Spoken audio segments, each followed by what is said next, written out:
The pads were officially on for Carolina Panthers day 5, and boy, let me just tell you, things got a little chippy. I'm JJ, this is Move to Change with JJ. Thank you so much for being here. If you don't already, like, comment, subscribe, do all of that good stuff to stay up to date with Carolina Panthers training camp, to get the play-by-play, to see what's happening in real time. Follow us right now at FPFO_podcast. The pads were on today. I love what I saw. Definitely some good and bad on both sides of the football, but I'll go more into detail on that as we get further on in the episode. Like I tweeted this morning, I had a very, very difficult time sleeping last night just based on the fact that I knew today was the day that the Carolina Panthers would be in pads. Let's start off like we typically do. Quick injury update. More bad news for the Carolina Panthers. Ian Thomas did exit practice today. The tight end room at this very second seems to really be a problem from a health standpoint, because we've talked about Tommy Tremble and his hamstring. He was out at practice today. However, he did not participate. Steven Sullivan, he's been relatively up and down. Seems like he's come back on limited reps. And then again today with Ian Thomas, not sure what his injury is at this point in time.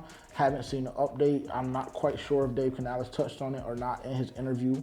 But again, this kind of is alarming in my opinion, just based on the fact that every single day of practice up until this point, 5 days in, there has been some sort of ailment or injury coming out of that tight end room. And just to go a step further in regards to the tight end room, still really haven't seen Jadeveon Sanders take that step in becoming what seems to be an instrumental part in our offense overall. So that's going to be something that we definitely keep our eye on, because though we've talked about Bryce Young and the weapons that the Carolina Panthers have surrounded him with, we need them to be healthy. We need them to be healthy. And for me personally, I've been expecting a huge breakout year for Tommy Tremble, so just seeing him be down for this long with this hamstring injury is a tad bit alarming to me. Now, Ian Thomas, we know what Ian Thomas is. We know what he's capable of. We know what he offers to the team. To me, Ian Thomas is strictly a red zone target and an extra offensive lineman. That's personally how I see Ian Thomas. But again, unfortunate that he was down today. Another person that was out of practice today for the second day in a row was Shaq Thompson. We heard Dave Canales talk about him yesterday. He was out yesterday for the first time with an illness, and then again today. Not sure what that was about. Not sure if that was an illness related again or what. But Shaq Thompson did not participate in practice again today. And another thing that I wanted to keep my eye on, which I didn't get confirmation, but Andy Dalton also didn't participate much in practice today. He ran a couple of one-on-one drills. He did start practice off active. I believe, if I'm not mistaken, he took the first and or second team live drill, but after that, he was no longer active in practice. He didn't have his helmet with him, was still around the team, obviously was still kind of engaged in what the team was doing. However, he was not participating. Same thing with Taylor Moton. Taylor Moton came out to practice today. He told fans while, he rode by on a golf cart, fans were asking for autographs. He told fans today that he would not be practicing.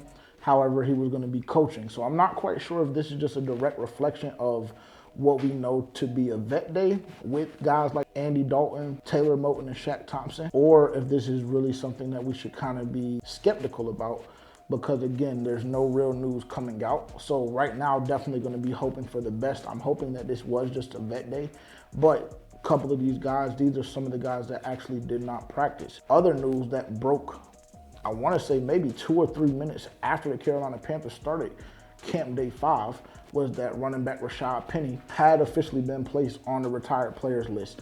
That was very, very strange to me, because a couple of days ago, I'm sure you guys probably saw on X that Rashad Penny was quoted in saying he was one of the best running backs in the NFL when he was healthy.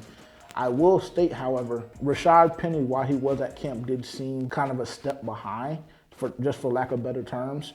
And realistically, that running back room is very, very, very, very crowded.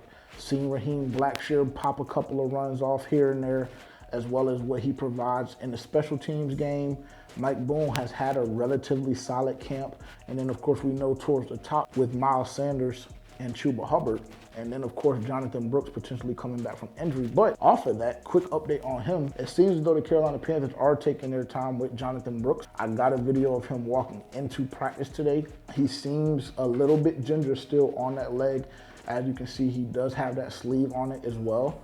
And I actually got the chance to speak to him after practice, and I asked him how he was feeling about returning, kind of trying to get a little bit of information on a timetable, and his response was when the time is right. So at this very moment in time, obviously the time is not right for Jonathan Brooks to return. The Carolina Panthers have not activated him yet. He hasn't really been doing anything in practice with the exception of a couple of individual workouts off to the side. I believe that Jonathan Brooks, in my opinion, provides the most home run power in that room. But we'll talk about that a little bit more as well, because that is actually one of our takeaways. And since we're there, let's actually go ahead and jump right into our takeaways. And we'll stay in the running back room. Our first takeaway is Miles Sanders wanted all the smoke. I don't know if Miles Sanders has been hearing what we've been saying about him as a fan base. I'm not sure if he's active on Twitter. I'm not sure if he's active on YouTube. I don't know what it is, but what I do know for a fact is that Miles Sanders wanted all the smoke. The first pop of practice today was Miles Sanders meeting Jadeveon Robinson in a gap. And let's just say Miles Sanders won the matchup. He won the battle, for lack of better terms, because the way he was running the ball today was very, very angry. Seemed like he was trying to prove a point. And to be quite honest with you, I love seeing it because, as we know, Miles Sanders did severely underperform last year. And I do believe that Miles Sanders does still have some juice in the tank. And we saw not even 2 years ago that Miles Sanders could be a premier back within the NFL. I believe that Miles Sanders kind of got bad end of the stick. I believe his production definitely suffered just based off of the offensive coaching staff and the lack of creativity within the playbook. But today, Miles Sanders was running angry, and it wasn't only the Jamie Robinson play, but there was another play. I'm not sure who he met in the hole towards the end of practice. I can't really remember if it was Deshaun Jamison or somebody else, but that one, it was kind of more of an even thud. Let's just say it that way. But that Jamie Robinson one was really, really, really, really bad. It was really bad. But I love, like I said, I love seeing it because it's showing me that Miles Sanders is in a mindset where he feels as though he has a point to prove. And I feel like when guys are playing like that, it's hard to stop him. And Miles Sanders wants all the smoke.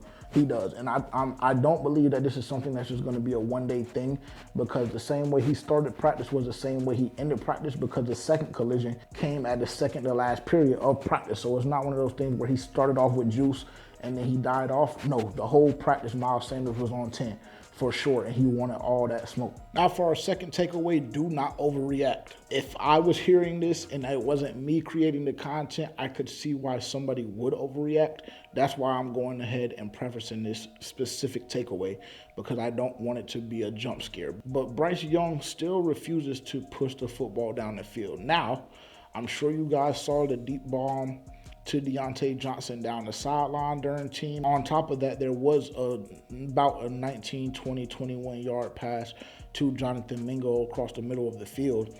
However, I will say that can be very, very misleading. And oftentimes, unfortunately, that's what ends up happening with the fan base, is that we get misled by some of the local media and by some of the personnel within the Panthers organization on what really went on during practice. However, those particular plays is not a reoccurring theme and has not been a reoccurring theme over this summer. I understand that Dave Canales' offense is most effective when the quarterback is quick getting the ball out of his hands. However, the issue with that lies when you're running quick plays, whatever the case may be, and your offense is stagnant, which is something that we saw towards the end of practice in the last session with our first team offense. But again, I'll get to that a little bit later. But off of that, I do want to acknowledge the fact that the chunk plays have not really been there specifically with the first team offense. Now, have they been efficient? At times they have. Have they been effective? Absolutely, at times they have. But again, one of the down parts of the Carolina Panthers offense last year was that lack of excitement, was that lack of ability to create big plays. And right now, those plays are coming very, very, very few and far between. So going forward in camp, what I'm really, really focused on is those big plays and the creation of them, because right now it just simply hasn't been that. I'll just be honest with you guys. It hasn't. A couple of plays have come out that they've been great. However, these plays aren't occurring every single day. These plays aren't occurring once every single team period. No, that's not what's going on. we still are not taking those big shots down the field. Now, it happened a couple more times today. Like I mentioned, the Deontay Johnson play and then the Mingo play as well. However, it's not consistent. I believe that Bryce Young has the ability to make the throws. As you guys just saw in the highlight, that ball was a dime. It fell right in Deontay Johnson's lap. So I'm not sure if this is just part of Dave Canales' process, if this is just part of the implementation of the playbook and the levels that are required to kind of master this playbook. However, right now, those shots are not coming. And for our third takeaway, Troy Hill will be a big part of what we do defensively. Now, I know y'all are probably thinking, what? Troy Hill, we have Dane Jackson, we have J.C. Horn, etc. Yes, I know, I understand it. However, Troy Hill has had a solid camp up until this point. Obviously, when it comes to one-on-ones and things of that nature, he leaves a bit to be desired. But I will say, when it comes to team, Troy Hill is very, very solid in his technique. He's very, very solid in what he's doing. Today, actually, when he was going up against either Mingo or Terrace Marshall Jr., he had phenomenal coverage on a little post route. And again, was active during team as well with a couple of PBUs, with getting in, helping in with the run defense as well. So I'm excited and I'm kind of bullish right now on Troy Hill because he was one of those guys, one of those pieces from the defense that did remain with the team and that had a solid year last year. Now, do I believe that he can be cornerback too? I'm not going to go that far just because of his size. However, I do believe he'll be a great nickel position player. And God forbid, if one of our cornerbacks do go down in J.C. Horn and Dane Jackson, I, at this very time, would be confident in him being the replacement for a couple weeks if that was the case. Troy Hill definitely did have a really, really solid day today. He was very active in the pass game. He did a solid job today in one-on-ones as well. And I must say I was pleasantly surprised with what he put on film today. And now for the good, the bad, the ugly. The good was definitely the contact. It was definitely the chippiness. I'm the type guy that's what I want to see within my team. I'm not going to lie to y'all. I'm not one of those guys that, oh, no, we don't want them fighting because it's camp, it's your teammates, this and that. No, that's not the type of guy I was.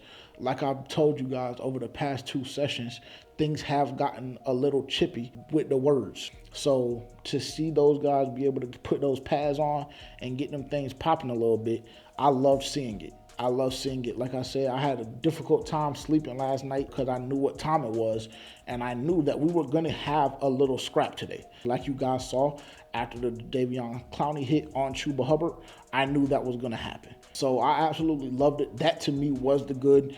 I think that this team last year and in years past, more so in recent history, has had an identity problem. I feel like at times teams around the league feel like they can just play the Carolina Panthers and just lil bro us. And to be honest, I'm done with that portion. I'm done with that era of the Carolina Panthers. We saw Derek Brown talking to a reporter after practice on day 1, and he said, this ain't the same sorry-ass Carolina Panthers. And to be honest, I hope that he stands by that word within his leadership. And today was a great start in that because the pads were popping, people were talking. There was a couple of altercations after certain plays. I think I counted probably 3. I'm all for it. That was the good to me.